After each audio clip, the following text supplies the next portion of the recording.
Inilista raw ng prosecution si Abby Andres, ang sheriff na sinuntok ni Sara Duterte noon nung mayor pa siya, nung ayaw nitong huminto sa pagpapaimplementa ng demolition order kahit na nakikiusap si Sara dahil wala pa silang relocation. Pwede ba ito na kuning testigo ng prosecution itong si Abby Andres? Ito po si Attorney Mike Operario at pag-usapan po natin yan. Pasensya na kayo, it's been almost 3 days na wala tayong masyadong bagong videos because I was attending the IBP convention dito po sa Clark, Pampanga. But while I was there, nakita ko nga itong balita na ito. Ito daw si Abby Andres ay isinama sa listahan ng mga testigo ng prosecution na kung saan ang intensyon nila ay patunayan ang masamang karakter, yung propensity for violence ni Sara Duterte. Kaya nagtatanong yung marami, totoo ba yan? Pwede nga ba ito na mag-testify itong si Abby Andres? Well, there are several reasons why mag-o-object talaga ang depensa dito sa testimonya ni Abby Andres. So, number one, because the act committed for which si Sara Duterte is being impeached ay yung kanyang mga act as Vice President. So, itong naganap na ito ay pangyayari na nangyari nung siya ay mayor pa lamang at hindi po Vice President ng Pilipinas. So, ang gusto ng prosecution dito ng House panel ay patunayan na may propensity for violence itong si Sara Duterte, na masama ang kanyang ugali, na meron siya talagang ganitong karakter. So, that was the intention. But is this allowed? Pinapayagan ba ito? Well, under the rules on evidence, may doktrina po dyan na tinatawag yung the propensity rule. Na kung saan ang lahat ng testimonya po na nakadisenyo upang siraan ang sino mang akusado o inaakusahan ng anumang krimen, o in this case yung respondent dito po sa impeachment, si Sara Duterte, lahat ng testimonya na ang tanging intensyon ay pasamain lamang ang karakter ng akusado o yung taong inaakusahan, ay hindi po pwedeng tanggapin as evidence because it is completely irrelevant doon po sa kaso niya. Under the propensity rule, ito po'y proteksyon para dun sa mga taong inaakusahan para hindi naman gawing basihan yung mga krimen na hindi naman subject of the case. Hindi ito ang itatry. Pero magkukuha ka ng lumang kaso at para sabihin, kita nyo na, ginawa niya yan noon, gagawin niya uli ito ngayon. Hindi po yan allowed under the rules of evidence. In the reverse, sa parte naman ng akusado, there is now another rule. Ang tawag naman po dito is the mercy rule.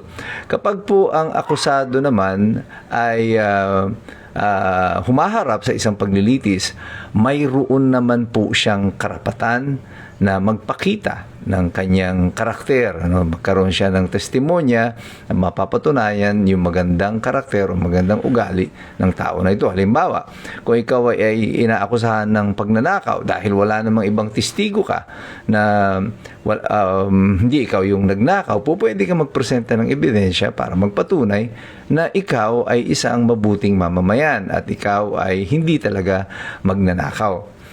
Dito lamang mag-uumpisa ngayon ang karapatan ng prosecution para i-impugn o siraan o wasakin ang kredibilidad ng akusado kapag siya ay nagbigay na ng ebidensya tungkol sa kanyang mabuting pag-uugali at karakter. Pero hanggat hindi ito ginagawa ng Vice President at hindi pa naman siya nagte-testify, hindi ka po pwedeng magpresenta ng ebidensya on the first instance na ang tanging intention mo lang ay siraan ang Vice Presidente. Pero this is already moot and academic because ito nga si Abe ay nagsabi na ayaw niyang makisali dito at sumausaw dito sa pamumulitika dahil siya ay legal na appointed ng Supreme Court at ang gusto niya ay magtrabaho lamang. At tama naman siya dito kasi sa totoo, ang pagsasama sa kanya doon sa listahan ng mga testigo ay wala namang kinalaman doon sa impeachment. This is all about politics at kagaya nga ng sinasabi ko sa inyo noon, itong pagdinig na ito sa Senado, wala po na itong kinalaman sa impeachment because they already know that the impeachment is dead. Hindi naman sila mananalo. No, kahit 10 nga lang hindi mananalo. No, kahit ang kailangan kasi na boto dyan ng mga senador na kampi kay BBM ay 16 na senador para magkaroon sila ng 2/3. Kaya natatandaan nyo noon, na-predict ko noon, ang magiging strategiya nila ay hulihin, ikulong, o kasuhan, lahat ng mga tao na ito, mga senador na kampi kay Sara Duterte, hoping na magkakapag-create sila ng legal basis na sabihin, hindi, mas mababa na ngayon ng 2/3 kasi nga, bawas na kami, konti na lang kami. At iyan exactly ang ginagawa nila ngayon as we have correctly predicted in the past. Bakit natin napipredict yung ganyan mga bagay? Mayroon ba tayong bolang kristal? Hindi.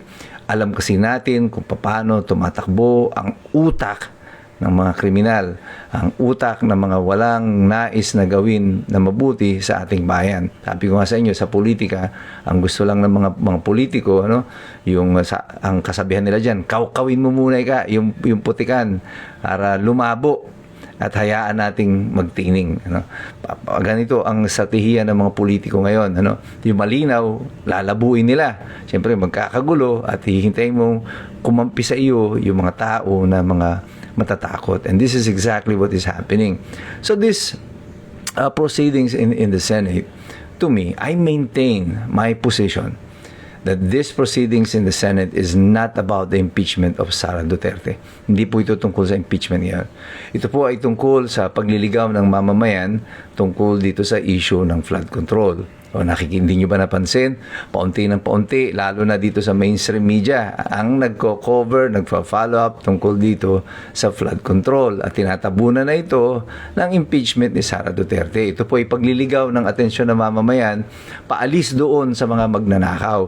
Pero tayong lahat, tayong mga patuloy na nagmamasid at tumututok dito sa issue na ito, ang mga iskumbro ng Pilipinas, hindi nyo po kami maloloko. Sa inyo kami nakatingin hanggang sa kasalukuyan.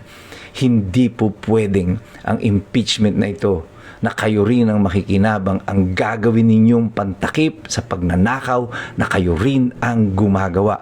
At hanggang sa kasalukuyan, wala pang nananagot. This is a full-scale attack against democracy. It is a full-scale attack against the truth. Lahat na po ginagamit, mainstream media and everyone, lahat ng diversion na ginagawa. Pasensya na po sa PGMN. Again, I repeat, sinabi ko na po ito noon, I do not believe this story na pinilulutang ng PGMN that the story ends with Romualdez. Hindi si Romualdez ang number one mastermind nitong flood control na ito. That stops at the doors of Malacanang. At hindi kami papayag, hindi ako papayag dito sa naratibo ng PGMN kahit na parang mukhang credible ito dahil, may itinuturo Martin Romualdez is a big name in politics. Pero hindi pa yan ang dulo nito. And I really apologize to PGMN but I have a serious difference of opinion pagdating dito sa naratibo at storya na ibinebenta nyo sa amin ngayon at you are pushing this story full scale sa mga Pilipino that the story must end with Romualdez. It does not. Hindi ito nagtatapos kay Romualdez. At ang lahat ng iskumbro sa Pilipinas, alam ito. Sapagkat patuloy kaming nagmamasid, patuloy kaming nakikilahok, patuloy kaming nag-aaral kasi alam naming lahat mahirap makialam ng taong walang alam. Well, na-anunsyo na po ng prosecution sa impeachment trial ni VP Sara na gagamitin daw nilang testigo yung sheriff na minsan ay nasa PAC ni VP Sara. Itong pangyayari pong ito ay 2011 at kung di po ako nagkakamali, siya ay isang mayor noon. At ang mga pangyayari dyan ay yung sheriff na yun, sa totoo lang, ay sheriff ng kanyang tiyuhin, na isang tiyuhin niya through marriage kasi parang full-blown um, uncle ni Attorney Man Scarpio, ang husband ni VP Sara. At siyempre, ang pangyayaring yan ay dahil nakikiusap si VP Sara na wag munang paalisin yung mga informal settlers sa kanilang tinitiran na hindi napagbigyan. Whether na tama yun, well, nahusgahan na ho yan ng mga taga Davao. Dahil matapos ang pangyayaring yon, hinalal pa rin si VP Sara bilang alkalde at nahalal nga na bilang vice president. Sa tingin ko yung pangyayaring yon ay nagpatunay kung nasa ang puso ni Inday Sara Duterte, nasa mga mahihirap. Dahil ang talagang ang ginawa niya para lang bigyan sana ng karagdagang panahon na makahanap ng paglilipatan yung mga maralitang taga-lungsod. No? So sa akin, hindi naman po necessarily na negative yun, no? Dahil nagpakita yan na ang puso ni Inday Sara ay nasa mga mahihirap.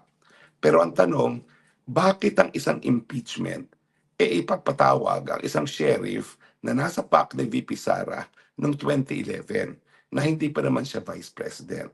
Tama ba po? Tama ba ho yan? Well, yan po ay isa sa mga maraming issue na kinakailangan husgahan ng presiding officer at ng impeachment court.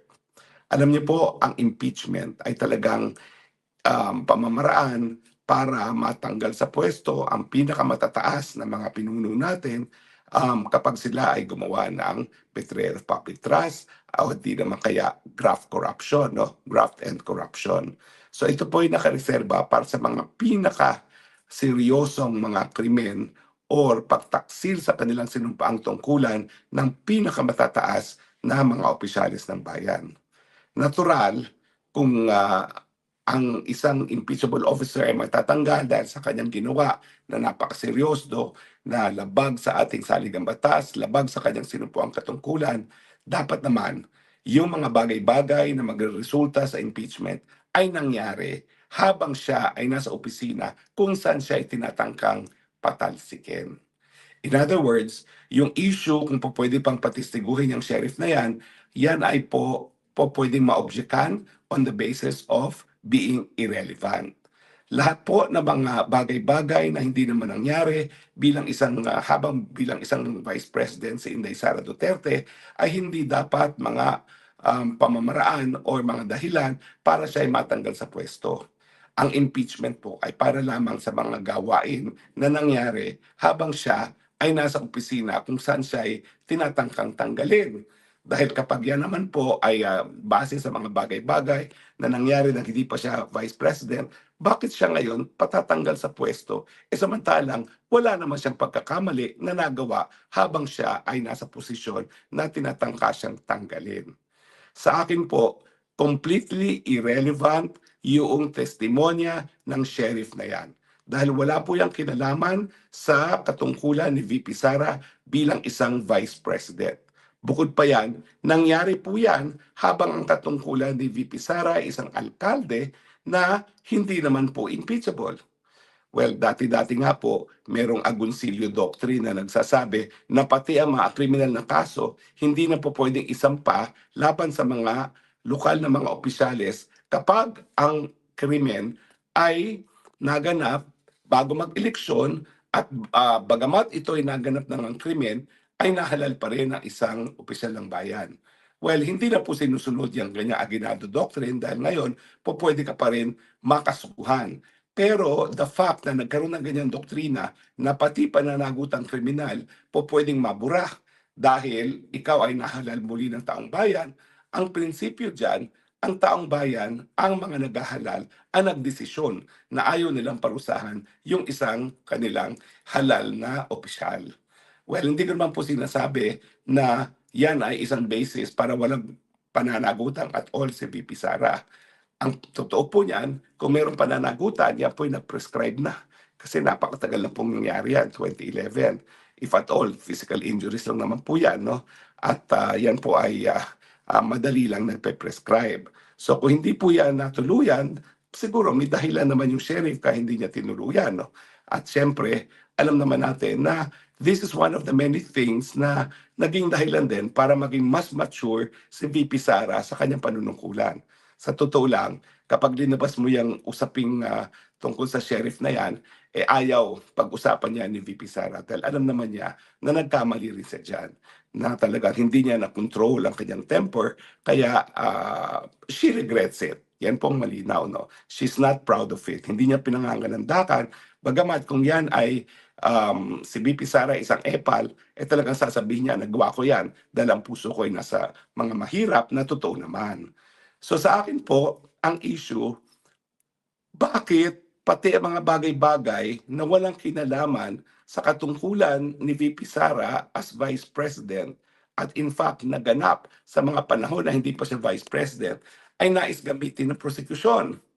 Well, yan po ay nagpapatunay na bagamat ang mga articles of impeachment ay nagsasabi na merong graft and corruption, na merong betrayal of public trust, na merong pagbanta sa buhay ng presidente at ng kanyang asawa, ang katotohanan, alam ng mga prosecution, wala silang sapat na ebidensya na magagamit laban kay Inday Sara Duterte, kaya inuungkat nila yung mga pangyayari na sa tingin nila kung hindi magiging dahilan para mapatanggal si VP Sara sa pwesto, at least magiging dahilan para mapahina si VP Sara bilang isang kandidato pagdating ng 2028. Kung sa tingin nila, itong nangyari sa Sheriff Neto ay isang dagok at nais nilang mapaalala sa publiko dahil ito'y makakasira kay Inday Sara, sa tingin ko kapaliktaran ang magiging epekto. Dahil sa darating na halalan, lahat po ng kandidato magsasabi, kami ay para sa mahirap. Kami ay nagnanais na pabutihin ang antas ng kabuhayan ng ating mga mahihirap. Pero itong pangyayaring ito nagpapakita na nasaan talaga ang puso ni Inday Sara Duterte. Hindi man siya galing sa hanay ng mga tagalunsod na maralita, pero alam natin na si VP Sara talagang ipinaglalaban ang kakapanan ng mahihirap sa ating lipunan. So itong pagbalik sa pag-ungkal dito sa chapter sa buhay ni Inday Sara at dito sa pangyayari sa sheriff, yan ay magpapatunay lamang na si Inday Sara hindi lang po politiko na umeepal at ginagamit ang mga mahihirap para mahalal sa mas mataas pang pwesto. Yan po'y patunay na she walks the talk. At saka siyempre, yan ay nagpapakita rin, no? Mag-ingat kayong mga walang ya sa gobyerno dahil hindi kayo sasantuhin ni Inday Sara Duterte. Sa tingin ko, yung pagsapak niya sa sheriff, yan ay malinaw na mensahe. Gaya ng ama niya, siya ay magpapatupad ng batas. Siya ay gagamit ng kamay na bakal, lalong-lalo na sa mga kurakot sa gobyerno, nagsasamantala sa kahirapan ng ating mga kababayan at sa mga vangag. So, habang inuungkat nyo yung pangyayari dyan sa sheriff na yan, lalong lalakas si VP Sara dahil maalala ng taong bayan, si VP Sara maaasahan para lumaban sa kapakanan ng mga mahihirap at para gamitin ang kamay ng bakal para ipatupad ang batas, ipatupad ang mga batas laban sa korupsyon, ang batas laban sa panunulak ng droga, at ipaglalaban ang kapakanan ng sambayanang Pilipino. Agree or disagree? Like or follow me po sa Facebook, sa YouTube, at saka sa TikTok. Maraming salamat po sa inyong patuloy na pagtangkilik, and blessed Sunday to everyone. Ito po ang inyong spoksang bayan na namabalat at sinisipon, pero nagsasabi pa rin, I love you Philippines. You're the only country that I have. You're the only country that I will love. God bless the Philippines.